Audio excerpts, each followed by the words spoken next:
are now listening to the War Report Podcast Network. What is up, everybody? Welcome back to the College Loop Podcast. I am Larck. I will take on Twitter here to pregame Auburn versus Texas A&M. 4-6 Auburn, 8-2 Texas A&M. Top 25 ranked Texas A&M is going to travel to Auburn, Alabama at 6:30 p.m. in Jordan-Hare Stadium. Auburn's back against the wall. You have to win out if you want to go to a bowl game. So that means beating number 15 Texas A&M and another highly ranked Alabama team next week. And, of course, Texas A&M needing to win out for an opportunity to go to the SEC championship. There's a lot hanging in the balance with this one game alone. And, of course, you had a couple of tidbits of drama for this game anyways. Looking at this week, Mike Elko talks about his focus, and he made a little mistake and said their primary focus is Texas, and then he slipped up, realized what he said, then corrected himself to Auburn. So that's going to be a big meme if this game goes into Auburn's favor. But kind of looking at what this game looks like on both sides and looking at it by the numbers, starting off with Auburn's defense, the best part of Auburn's team. Looking at the numbers right there on the screen, number 13 defense in the nation, and that's the Auburn Tigers. So Auburn giving up about 200 yards per game through the air, 104 yards on the ground, giving up only 18.7 points per game, and only managing to get 0.8 turnovers a game. Auburn does not force turnovers that much, but they don't allow a lot of yards, nor a lot of points. So as you see on the board there, Auburn, again, top 13 defense in the country. A&M not far behind. 96th in passing defense. That's the weak spot of this of this offense. Sorry, correction. This is the top 100 offense. Excuse me for that. That was a huge blunder on my part. But yeah, 199 yards per game through the air for this A&M offense. 212 yards on the ground. This is an offense that loves to run the football. You don't have Le'Veon Moss anymore, but Marcel Reed has done a great job of managing this team and being an absolute star in the making as a freshman. This offense also averages 31 points per game, which is good for 38th in the nation, and is only managing to give up the football once a game. Now, again, as I mentioned, Le'Veon Moss not going to be in the game, out for the season, but it's not stopped A&M whatsoever. Amari Daniels and Marcel Reed have picked up that slack, getting 13 touchdowns combined on the season, which is more than what Le'Veon Moss had, 10, who was having a great season until he got out for the year. So this offense for Texas A&M isn't going to pass the ball that much. This should be a game of two teams that want to run the ball down the throat of the other team, and both teams have really good run defenses. So looking at it, Marcel Reed can pass the ball pretty well. He's on the season. He's a 60% completion percenter, 9 touchdowns, 2 interceptions, only been sacked 7 times. I think he's only played about 8 games. And, of course, Connor Wegman getting benched for the great freshman sensation of Marcel Reed. So, as I said on the Tuesday show, Auburn has to lock down Marcel Reed's legs. So, you have the running room. You have Amari Daniels who's going to be a threat. You have E.J. Smith who's going to step in and is going to give you some issues as well. This A&M offense wants to run the football, and Marcel Reed's going to be the pinnacle of that. So Auburn, of course, has had some struggles this year when it comes to getting dual threat quarterbacks contained. He had a couple of successful moments. He had Diego Pavia. He still lost that game, though. The big player to watch in this game for Auburn, going against a dual threat quarterback of Marcel Reed, is going to be the freshman linebacker DeMarcus Riddick. He's going to be the fastest linebacker on the team. He's going to be the guy you need to always have his eyes on Marcel Reed. If he starts running, you have to send Riddick after him. You have to. He has been a dog all year long. And as soon as he started getting on the field more, Auburn's defense has looked even better, which is I didn't think was even possible. This is a defense that is always rotating players, playing freshmen all over the place. And we're talking about a number 13 defense in the country. DJ Durkin is going crazy over there. But again, DeMarcus Riddick is going to be the key to locking down Marcel Reed. And, of course, this defense that Auburn has is really good all over the place. Keldrick Falk, who hasn't really been that big of a factor over the past few games, but he hasn't really had to. There are teams scheming to get Keldrick Falk out of the game. And if you start scheming for other guys, Keldrick Falk starts to eat again too. Or, Jalen McLeod comes in there and steps in. Kieran Crawford comes in. You have a lot of dudes who can make plays on this defense. But the main dude that I'm expecting for Auburn this game is DeMarcus Riddick. I'm expecting another big game out of him because I think he is just getting better every single time he steps on the football field. And we're looking at the secondary. Jay Crawford, of course, has been one of the best in the nation, or at least best true freshman in the nation. I'm down to put him up there. Was one of the greats. But A&M, again, doesn't pass the ball all too much. Just outside the top one, just inside the top 100 this year, only getting 200 yards per game through the air. Of course, their big target's going to be Noah Thomas, who has the most catches, or had second most catches, but has the most yards, 390 and 4 touchdowns. He's their primary target. So that's going to be the factor here is, can A&M find a way to pass the ball on this Auburn offense? Or Auburn defense, because you're looking at, again, just two offenses that love to run the football and they do it well, and two defenses who do it well of stopping the run. So looking at that, this is a very balanced game. Despite the records, look at the numbers. This is a very balanced game. And I flip it to the other side of the ball, looking at Auburn's offense. So again, Auburn's offense has been pretty good when it comes to getting yards. Rushing yards per game, your top 50, you're 53rd in the nation, 172, which should be a lot higher because Auburn finds ways to get the running game out of the playbook at times, and also getting 250 yards per game through the air, which is good for 37th in the country. Now looking over the A&M defense, 70th when it comes to passing yards a game, and 40th when it comes to giving up rushing yards in game. So again, that A&M defensive line is going to look to try to stop this run game. And I said it on the last thing, if Auburn wants to win this game, you have to find a way to make A&M worry about both fronts. You're gonna want to run the football. They're gonna focal point on Jarquez Hunter. What you're looking at is the quarterback situation. Can Auburn continue to maintain possession of the football and get the ball down the field? If you look at that number on the bottom left, that's 1.9 turnovers per game that Auburn has given up this season. That is 122nd in college football. There's only 134, 135 teams in the FBS, and Auburn's 122nd when it comes to giving up the ball. A&M also 1.4 turnovers per game gained, which is good for 54th in the country. You have to keep A&M out of the way. So looking at the point totals, Auburn gets 27.6 points per game, 72nd in college football to A&M's defense, who's only giving up just under 20 points a game, good for top 25 in the nation. So another look at the balanced attack this game is going to take on both sides of the football. Looking at guys like Payton Thorne. Auburn's got to run the ball with Jarquez Hunter, Darmari Alston, and Jeremiah Cobb. Those guys need to get the football.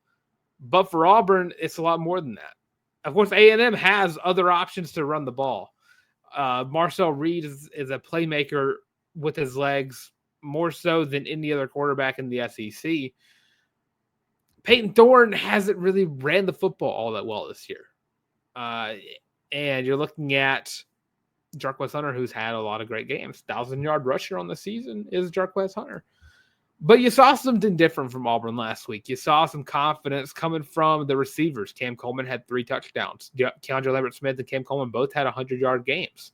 You had a massive touchdown catch from Malcolm Simmons. But you didn't do it against a Power 5 opponent. And you haven't really done that against a Power 5 opponent all year long. I think against Power 5 competition, Power 4 competition, Payton Thorne has 9 touchdowns and 7 interceptions. So, and that, again, he has 7 interceptions in the year. That's all 7 of them. So this is going to be a true test for Auburn, because you go into this game and you got to be confident in yourself that you can win it, because after this, you got the Iron Bowl. And unlike A&M, you can't risk looking ahead, because everything's on the line for this Auburn team. If you don't win this game, your season ends next Saturday. But if you find a way to beat A&M, you can look at the next week and try to find a way to beat Alabama. I think everyone in the SEC is beatable this year. I truly do. I think everyone in the SEC is beatable. They've all shown their weaknesses. I don't think A&M or I don't think Texas has a quality win on their schedule. Georgia has a couple of quality losses. And look at A&M. I mean, I don't want to throw too much shade at A&M because Auburn's about to play them this week, but all of A&M's massive wins have kind of not aged well. Missouri's kind of dropped off. LSU's dropped off. They lost by 24 to South Carolina, who was able to run the ball all over this A&M defense. They lost to Notre Dame, which is a quality loss still. Notre Dame is still doing pretty well in the season, despite the fact they lost to NIU and probably shouldn't be in the playoffs over SMU. Their biggest win, I would say, is against Florida in week 3. So Auburn has a chance. This is a trap game for Texas A&M. In every sense of the definition of the word trap game, this is a trap game for Texas A&M. Only 2.5-point favorite, and I don't want to put too much emphasis on spreads because I'm not a betting man. I don't have the money to put down on a football game, despite the fact that sometimes I wish I did because I think I'm right about some things. But looking at this game, I think you're going to watch two outstanding defenses lock down two mediocre offenses that are going to want to run the football a lot on defenses that love to stop the run. So I'll stick to what I said last week. I'm not booging enough about that ULM win enough to even think about picking Auburn to win this football game. But with that, I'm not going to pick Auburn to get blown out. I think this game is going to be close. It's going to be down to the wire. We're all going to be standing up, pacing around our living rooms in front of the TV, screaming, hollering, and hooting because Auburn has a chance to win another football game, but they were not able to play all 4 quarters of the football game. So I have A&M winning this game. It's going to be very close. Again, I think the 2.5-point spread is probably right on the money, and of course a 46-point over/under. So yeah, I'm going to take A&M to win this game, and I'm going to say 24-21. I think they both score 3 touchdowns each, but I just think that it's going to be low scoring enough to where it's down to the wire. I mean, 24-21 sounds low scoring, but I mean, this game could be 17-14. This game could be 10-7. I think it's going to come down to a field goal. And of course, I don't know what Ian Vachon's capable of yet. We only saw him against ULM. And of course, he's 100% on the year, but I got to see more. But yeah, that's my prediction for this Saturday's game. Auburn takes another loss to Texas A&M. In my opinion, knock on wood, Auburn hopefully wins. I'm gonna be rooting for Auburn. If they lose, I'm gonna be mad. If they win, I'm gonna be a little mad because we didn't see that all year long. But of course, yeah, that's gonna be my prediction. Let me know what you think of my prediction, or just let me know what your prediction is for this game as well. Do you think Auburn has a chance to upset Texas A&M, which they do? Always have a chance to win these games in the SEC. But do you think Auburn's going to win the football game? And if you do, what's the prediction? If you think they're going to lose, what's your prediction? Let me know in the comment section below. So before we get into the picks of the week, we're going to save that for the end of the show. Auburn women's basketball played last night, took on a top 25 team in that team's house. I don't know how to really segue to that. Took on Oregon, number 23 team in the nation, played them in Eugene. And Auburn only took a 2-point loss to a top 25 team. This is a game that I pretty much said, cut, dry, sealed, delivered, said the Auburn was going to win. And they almost did. It came back. They were down by a good chunk in some moments. But Oregon had a nice stretch in the game, finishing with a 5 of 7 in the last few minutes of the game from the field. But another game watching Auburn, and you're like, this team is different. This team is really different. And it all starts off with Talia Scott, the Arkansas transfer. So Auburn, as a team, last night shot 8 of 17 from the 3-point line, which in reality is great for a team. That's 47% from the 3-point line. Here's the thing. As a team, really, Auburn shot 1 of 3 from the 3-point line. And if you do some math there, Talia Scott, 7 of 14, shooting 50% from the 3-point line, and put up 28 points. She's different. She's just different. Watching this Auburn team, they're going to get better throughout the year. there are weapons all throughout this team. And I mean, Talia Scott, of course, is going to be talking about because of how high level of a scorer she is.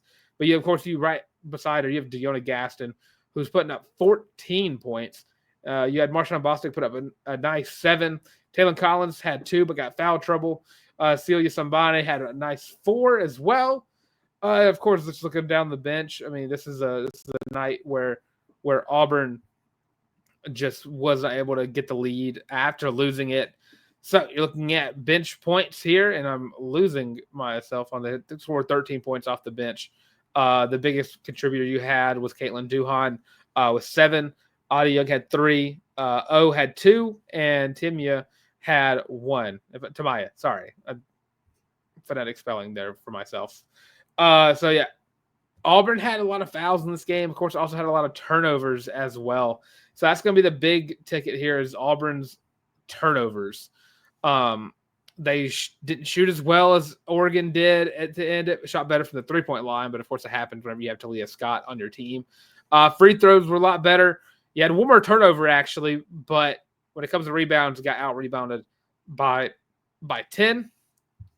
Bench points, you gave up 7 more. 40 points in the paint from the Oregon Ducks. But you can't be too mad. 2-point loss, quality loss for the Auburn Tigers. And, of course, this team's only going to get better from here. I can't overstate that enough. This team is going to get better as the season goes along. They have one more game this week against Cal Berkeley, which they play that game on Friday, November 22nd. That's going to be 8 o'clock p.m. CST yet again, which instead of being on the Big Ten Network Plus, let me get this right. This is going to be on the ACC Network Plus. So cool there. Hopefully that one doesn't require having a subscription because I really wanted to watch this game. I was able to watch this game because of Big Ten Network Plus. I had to watch it through live stat broadcast and just see the numbers change instead of watching these teams play. But, you know, I'm always going to stick with my guns here when it comes to picking Auburn to win these games. Just pulling up Cal Berkeley stats. As ESPN taking forever to get up here. Currently 5-0 on the season, but have only played one major team in San Jose State, a mid-major team. Have only played 5 mid-major teams in total. Absolutely destroying them. 90-58 beat St. Mary's. 88-36 beat Idaho State. 82-53 San Jose State. 86-65 Gonzaga. And 86-63 against Grambling. So again, now Auburn walks into Berkeley to take on Cal, who, you know, they have Lulu Twiddale, who is averaging 17 points a game. Behind her, Iana Krimili, 16.8. Kayla Williams has 15.3, and Marta Suarez, 11.8 points per game. That's all the girls putting up double-digit points. They also shoot very well from the three-point line as well, 40% from the arc, and they're also averaging 38 rebounds a game. So this will be another test for Auburn. You know, how can you build on the loss that you have set up for you? So going ahead, I mean, Auburn still has a tough stretch after this. You know, you go to Cal, and then you have Paradise Jam and USVI. Northern Iowa, Pitt, and Kansas. You come back, take on Virginia. In Virginia, you come back home. You don't see Auburn women's basketball back in Auburn until December 8th. Where they take on UAB.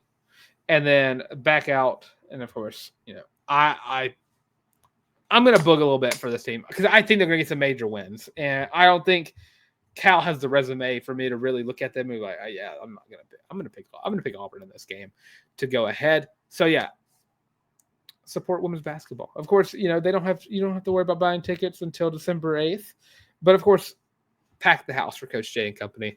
Talia Scott is next level. And she's going to be at the next level in a few years. So go support this team while you can. So that going to go to a quick break. Other side of this break, we're going to do our pick'ems of the week, where I pick my top 10 games of the week. And it's pretty mid-week if you ask me. But on the other side of this break, we'll be right back to make our predictions. Are you tired of having to rummage through just clothes after clothes after clothes, looking for something to wear? Are you tired of your friends making fun of you for your terrible fashion sense? Well, do we have the shirt for you? Go to thewarreport.com, get your laptop out and do it right now. Go to the shop and get your very own Feelin' Loopy t-shirt as well as your college loop hat, and you can get both of them for only $25 each. Plus shipping and handling, of course. But with that, now back to your regular scheduled program. And of course, it's on thewarreport.com. Go to the shop, college loop hat, second page. You're going to find the Feelin' Loopy t-shirt. Christmas pictures around the corner. Why not find a nice matching uniform being matching clothes, being the Feelin' Loopy t-shirt and the college loop hat. It look cool. And, send me the Christmas cards with them as well. So, of course, don't forget to like, comment, subscribe. Leave your thoughts on Auburn versus Texas A&M. And, of course, what does Auburn need to do to win that game? So, pick'ems of the week. Some of these games are a little mid. Some of these might be a little overrated. Because I'm looking at that number with that first game on the monitor as we get ready. I'm just pulling up the times for these games. So, starting off, we had a great week last week. 9-1. Only one we got wrong was picking BYU. And that was it. I was 9-0 the entire day. Then BYU blew it, losing to Kansas. Could have had a perfect week. So, starting off with this run for a perfect week. They got some tough ones, though. The second one's going to be a tough one. But starting off, number 5, Indiana is traveling to Columbus, Ohio, take on number 2, Ohio State at 11 a.m. Ohio State, a 13.5-point favorite in this game. And this is going to be a game where everyone's eyes are going to be on Indiana. They don't have the highest strength of schedule, but they're undefeated. Can they continue to do so versus an Ohio State team that portal-wise is built to play for a championship? I don't want to say built to win a championship because Ryan Day is their coach. But I'm going to take Indiana in this game. I think the one team that in the Big Ten that's able to beat Ohio State, the one that's built to do so, is Oregon. Indiana, I like what they're doing over there right now. First year their coach from James Madison. He's blanking on his name right now, which I absolutely hate. I just don't think they are as good as their record shows. But, of course, I think they could still be a playoff team despite a loss to Ohio State. Kind of depends on how the rest of the season goes out for the remainder of those teams.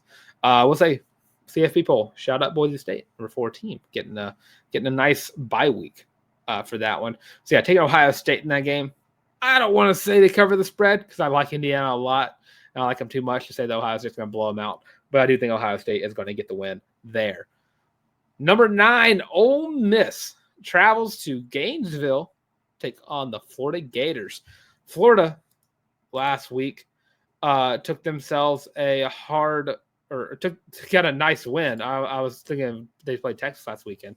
Got a nice win over LSU. LSU team that I called that game, by the way. LSU's fraudulent this year. I'll get to that more in just a second. Part of me wants to take the upset in this game. Part of me really does. It is hard to play in the swamp. It is a tough place to play. Very rarely do teams walk into the swamp and just take it over outside of Miami in week 1. I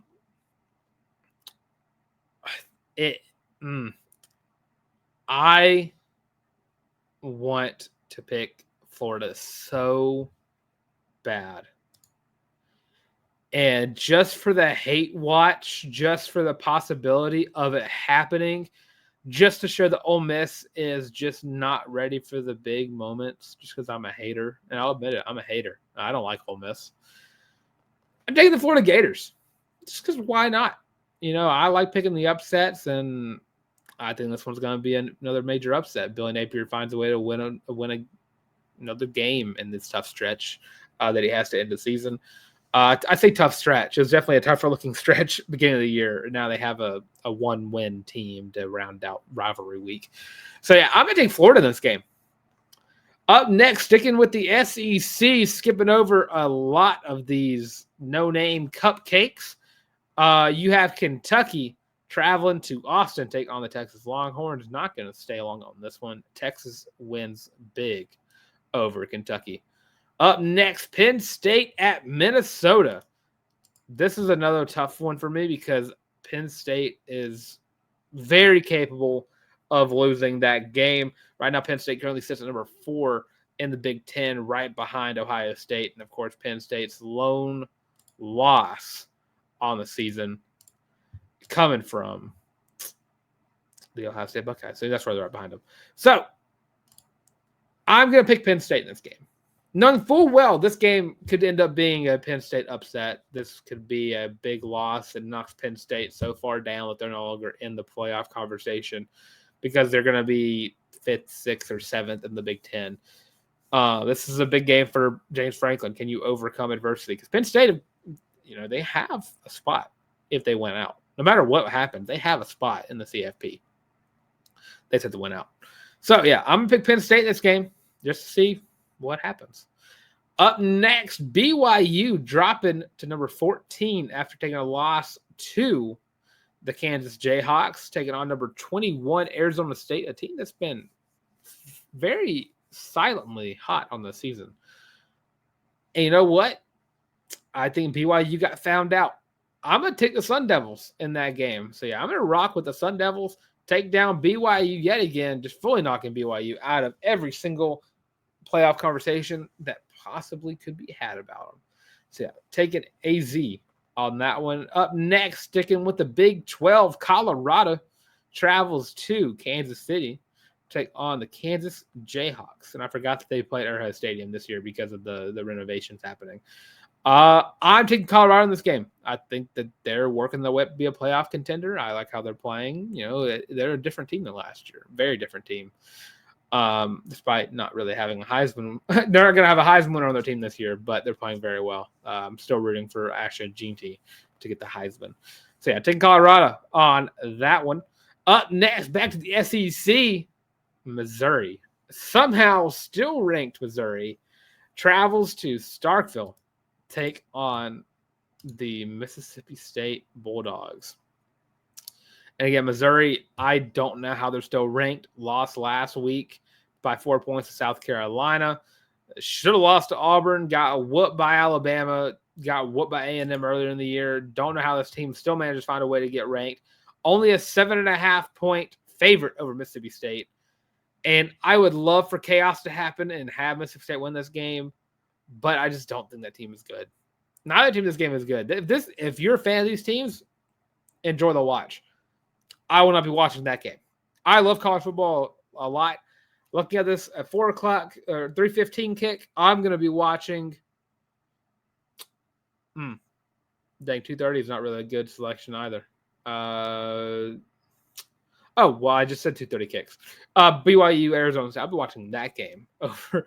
Dude, I would probably end up watching Wofford, South Carolina before I watch that Missouri-Mississippi State game. That's going to be a bad football game. So, yeah, I'm taking Missouri on that one, and I'm not even going to look back at that one. So, going from a bad game to a good game, ranked matchup. Number 19, Army travels to Yankee Stadium, oddly enough. Take on number 6, Notre Dame. This is going to be a weird one, being in that. Hopefully, Notre Dame doesn't wear those ugly Yankee uniforms ever again. Hopefully, that's when they burned all of those jerseys. I hope there's not a single one left in existence. I am torn on this game because my brain is telling me that Notre Dame's going to win this game. They're a 15-point favorite, and it's prime time. Yankee Stadium, all the lights on for the second best team in the MLB, courtesy of my Los Angeles Dodgers. But my heart's going with Army. And you know what? I'm going to go with Army. It didn't work out well last time I picked a Service Academy to take on Notre Dame, but why not? I'm going to take Army in this game. Something feels right about picking them. So, yeah, going to rock with Army. Up next, another game that can end up being just hideously ugly to watch. Number 7, Alabama travels to Norman to take on the Oklahoma Sooners. Alabama, 13.5 point favorite. I think this game gets ugly. Either ugly on bad football playing on both sides or ugly as an Alabama absolutely smokes Oklahoma. Either way, Bama's going to walk out of there with a win, adding to their win totals on the year. But Oklahoma's a bad team.